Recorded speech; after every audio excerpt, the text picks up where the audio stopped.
পিঠাপুলির মরশুমে কোনো পিঠার রেসিপি শেয়ার করব না তা তো হতে পারে না।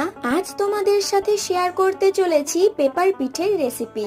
প্রথমে একটা প্যানে আখের গুড় আর কোরানো নারকেল দিয়ে ভালো করে পাক দিয়ে নিতে হবে। পাক দেওয়া হয়ে গেলে নামিয়ে নিয়ে 3 থেকে 4 ঘন্টা ভেজানো গোবিন্দভোগ চালটা জল দিয়ে বেটে নিয়েছি। এবার এতে দিয়ে দেব সামান্য পরিমাণ নুন আর 2 চামচ ময়দা দিয়ে ভালো করে মিক্স করে একটা তাওয়াতে সামান্য পরিমাণ তেল দিয়ে ভেজা সুতির কাপড়ের সাহায্যে ভালো করে মুছে নিতে হবে। তারপর চালের গুঁড়োর যেই ব্যাটারটা করে রেখেছিলাম একটা সুতির কাপড়ের সাহায্যে তাওয়াতে এরকম প্লাস চিহ্নের মতন করে নিতে হবে। পেপারের মতো যখন পিঠাটা তাওয়া থেকে ছেড়ে যাবে মাঝখানে পুর দিয়ে চারদিকটা এরম ভাবে মুড়ে দিতে হবে।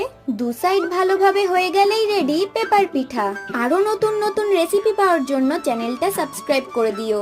আর এই রেসিপিটা কেমন লেগেছে অবশ্যই কমেন্টে জানিও।